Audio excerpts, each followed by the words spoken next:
Welcome to Cheat Confessions. Let's get started with today's story. She said her ex was coming to our housewarming, and if I had a problem with it, I could go to hell. I said okay. What I didn't say was that okay wasn't acceptance. It was a starting pistol. My name is Marcos. I'm 31 years old.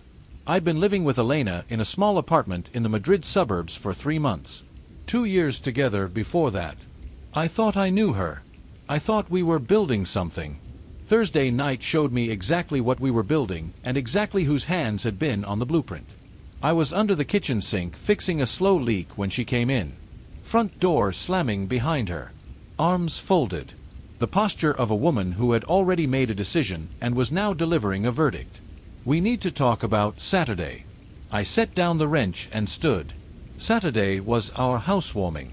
2 weeks in the planning. Friends, food, maybe 30 people. Simple and ours. She took a breath, shoulders squaring like she was walking into a negotiation she intended to win. I've invited someone important to me. I need you to be calm about it, mature about it. Or frankly, we're done here.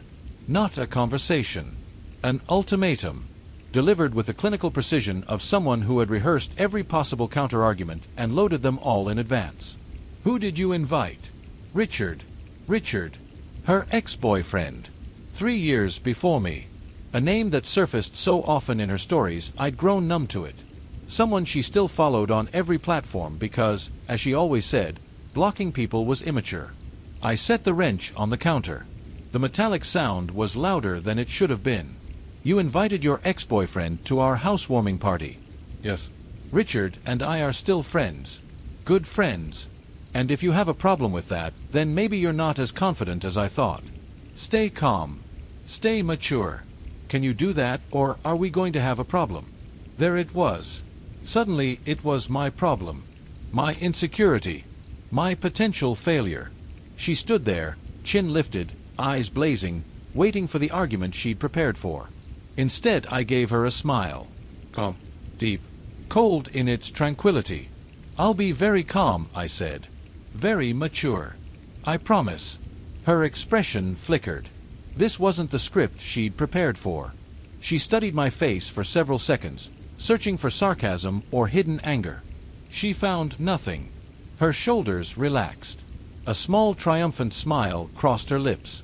Well, great. I was worried you'd get weird about this. Not at all, I said, turning back to finish the pipe fitting. If Richard is important to you, he's welcome here. She seemed genuinely relieved. I kept my tone steady, almost detached. She didn't notice the difference between a man who had accepted something and a man who had simply stopped caring. She disappeared into the bedroom. I could hear her on the phone, telling someone how understanding I was. I pulled out my phone and opened my chat with Dalton. My friend from work. 6 years. Solid. Is that spare room of yours still available? His reply was immediate. Always. What's up? I'll tell you Saturday. Just need somewhere to land for a while. Doors open. Come whenever. I pocketed the phone and put away my tools.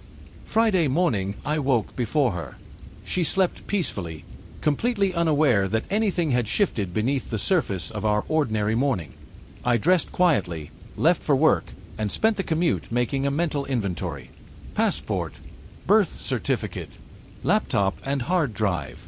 My grandfather's mechanical watch, the family heirloom, the one thing I would never leave behind. My technician's license and certification documents. The tools I'd bought with my own money. A week of clothes. Everything else could stay.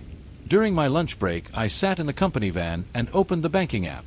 Our joint account covered rent and utilities. My savings were separate.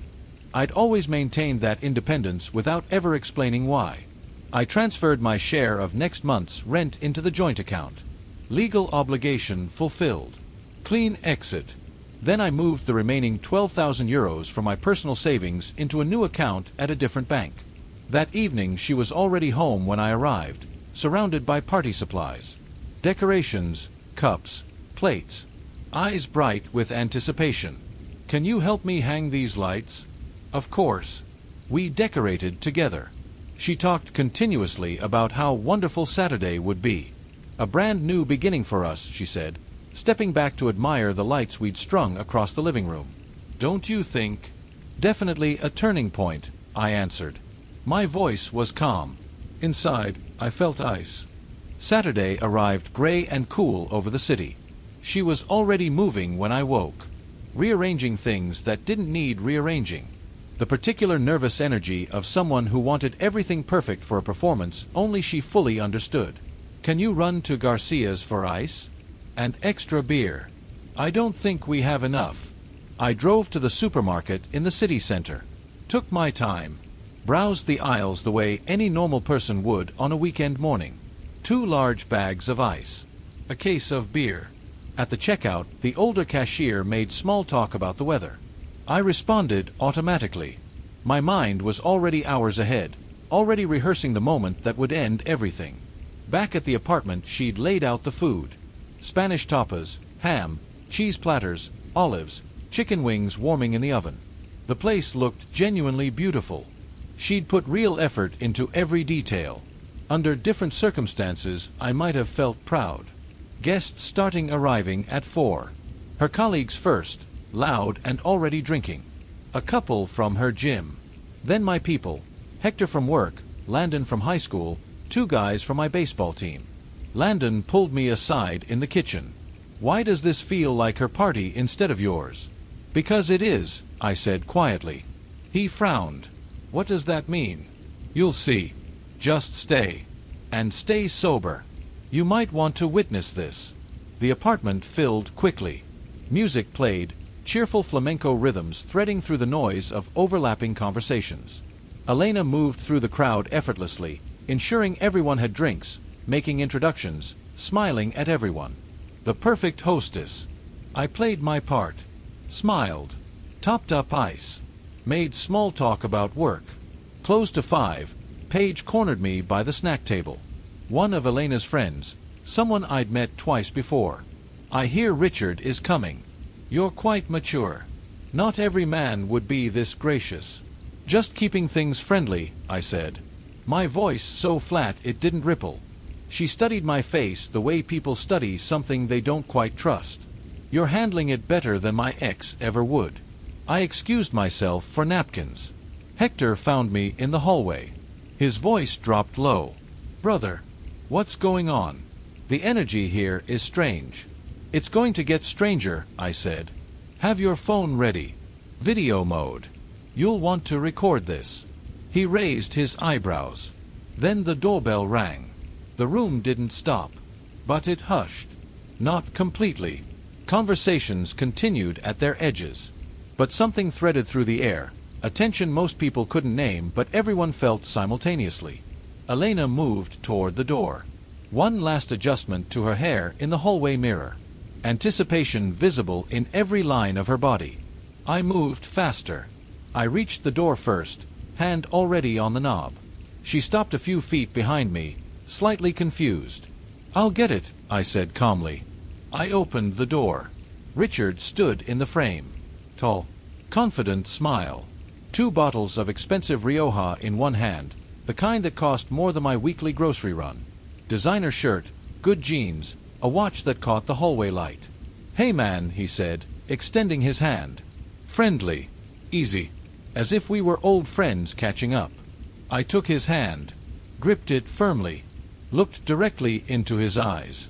She's yours now, I said clearly. Loud enough for everyone in the hallway to hear. I'm leaving. For good.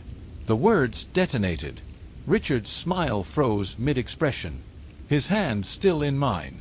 His brain visibly processing the gap between what he'd expected and what had just happened. Behind me, the apartment went completely silent. The music still played, but no one spoke. No one moved. Every face turned toward the hallway. I released his hand. Turned to the coat rack. Picked up my jacket, the one she'd bought me last winter, and put it on. Slow, deliberate movements. I looked around the room one final time. Faces showing shock, confusion, something close to awe. Thank you all for coming, I said. My voice carried no mockery, no anger, nothing theatrical.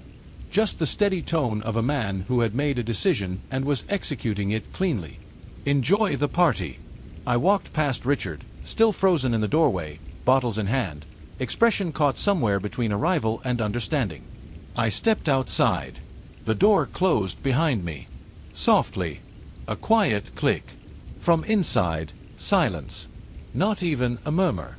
I walked to my service van, got in, started the engine. My hands were completely steady. Not the slightest tremor. I backed out and headed across the city toward Dalton's place. 3 blocks away, my phone began filling with calls. I put it on silent and kept driving. Dalton was already outside when I pulled up, leaning against his truck, beer in hand. When he saw my face, he started laughing. "You actually did it, you crazy man. I told you I would. Come in. I need every detail." His spare room was small and clean. A bed, a dresser, a window looking out over the parking lot. For me, it was everything I needed, a space that belonged to no one else. I tossed my bag on the floor and sat on the edge of the mattress. He handed me a beer.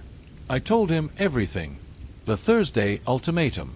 Friday's quiet preparations. The bank transfers. The items moved to the van in small batches while she showered or slept. And then the moment at the door, the 4 words, the silence that followed, the click of the door behind me. He listened without interrupting, shaking his head occasionally. "That was ice cold," he said when I finished. "You actually did it." My phone on the nightstand kept vibrating. I picked it up and scrolled through without opening anything. "What are you doing? This isn't funny. Come back immediately. You humiliated me in front of everyone. We need to talk now." Then calls from unknown numbers. Her friends attempting to reach me on her behalf. Landon sent a message. "Dude, that was something else." The whole party collapsed. People started leaving immediately. Richard handed her the wine, apologized for something, and left 5 minutes after you did. "Call me when you can." I showed it to Dalton. He whistled. She invites her ex to humiliate you and ends up humiliated herself in front of everyone she knew. That's something. Hector sent one too. "I recorded it, brother. You handled that with complete class. I'm leaving too. This party is over." I replied, "Thanks. See you Monday." We ordered pizza. Watched football. Real Madrid versus Barcelona. Later I opened one message. The one that said, "I don't understand why you did this. We have 2 years. We can work it out." I typed once. "You wanted me to handle Richard coming to our party with maturity. I did. I gave him to you. And us. We're done." I sent it. Then blocked her number. Dalton watched from the doorway. "That's all you're giving her? That's all she needs." The football continued. The pizza was good. My hands were still steady. Monday I returned to work as usual. Hector saw me in the shop and could barely contain himself. "You're a legend, man. Everyone already knows." I spent the day on repair calls. Air conditioning units, furnace inspections, routine maintenance. The mechanical precision of the work steadied me. Tasks with clear solutions. Problems that responded to the right tools applied in the right order. At lunch an unknown number called. I answered once out of habit. Her voice. She must have borrowed someone's phone. I hung up immediately and added the number to my blocked list. Her voice no longer felt like anything except intrusion. Tuesday she sent an email. Long, emotional, full of apologies threaded through with justifications. She wrote that she'd never meant to hurt me, that inviting Richard was simply about maintaining modern friendship, about demonstrating maturity.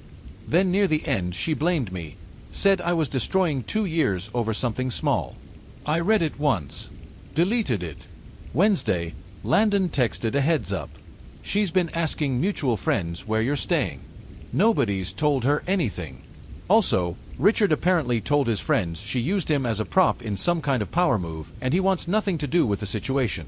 He feels genuinely manipulated. A small smile. Even her ex-boyfriend had seen through it. Thursday evening, Dalton and I were watching television when someone knocked. Dalton checked the peephole and turned to me. "Woman.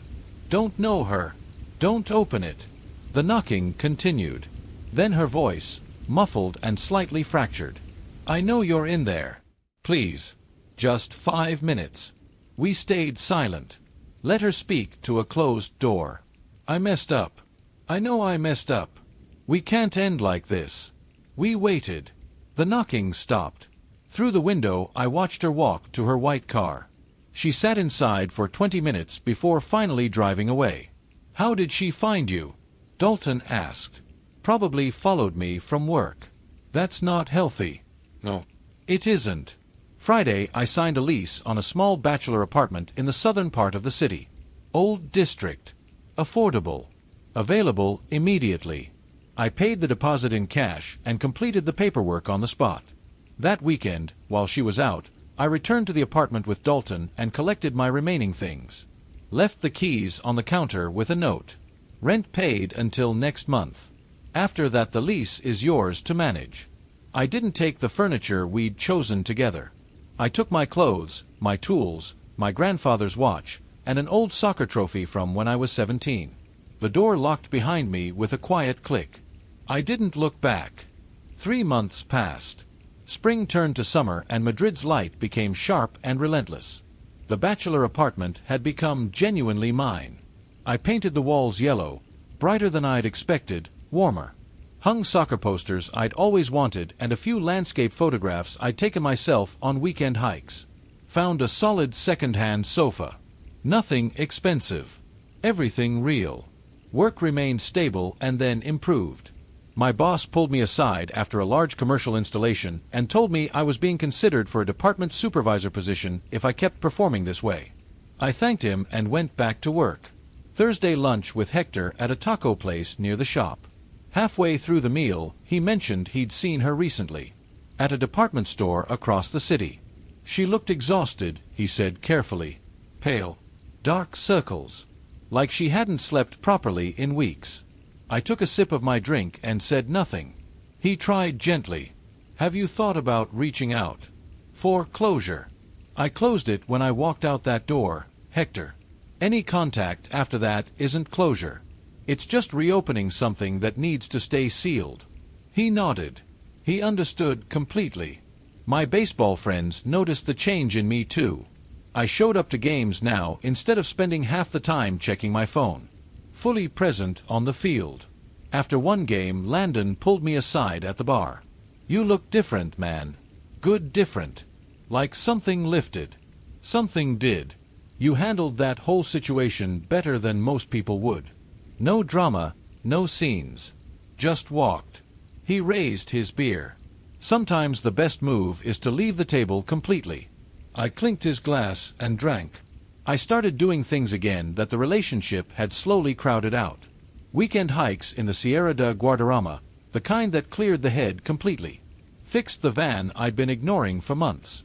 Started reading historical novels again, the kind I'd put down 2 years earlier and never picked back up. Small things. But they accumulated. They added up into something that felt like remembering who I was before I started performing a version of myself for someone else's comfort. One Saturday, I ran into Paige at a cafe near the market. She recognized me and hesitated. I heard more of the full story after the party, she said. Richard told his friends she used him. He feels manipulated. And she eventually couldn't keep the apartment alone. Moved back to her parents in Seville. She watched my face for reaction. Does none of that affect you?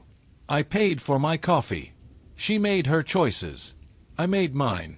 What happens to her now isn't something I carry anymore. Paige watched me leave. I didn't look back at her either. That Saturday evening I sat in my apartment watching football alone, which had come to feel less like loneliness and more like peace. I thought about the man I'd been 3 months earlier. Standing in a room full of people, being handed an ultimatum dressed up as a reasonable request. Being told that swallowing it was maturity. That objecting to it was weakness. I could have stayed. Many men do. They absorb it, smile through it, tell themselves that keeping the peace is the same thing as having one. They trade their self-respect for a version of stability that costs more the longer it runs. But there's something about being told to go to hell in your own home that clarifies things permanently. It wasn't the ex-boyfriend. I want to be precise about that. Richard was irrelevant. What mattered was the ultimatum. The assumption that I would fold. The belief that my comfort in my own space was a problem to be managed rather than a feeling worth respecting. When you accept that once, it becomes the floor.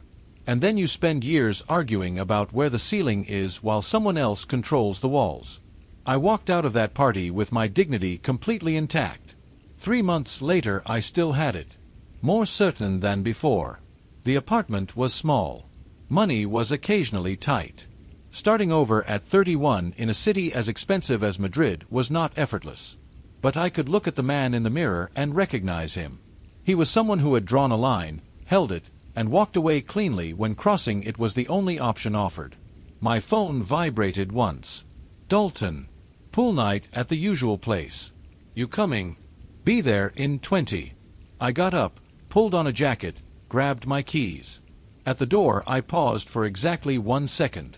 Not from hesitation. Just to feel it. The particular quiet of a space that belonged entirely to me. No tension threading through the air. No performance required. Just a room, a door, and the simple freedom of a man who had stopped apologizing for taking up space. I stepped out. The door closed behind me. That same soft click. Final and clean. And this time when I left, I was walking towards something rather than away from it. That turned out to be the difference. Thank you for watching.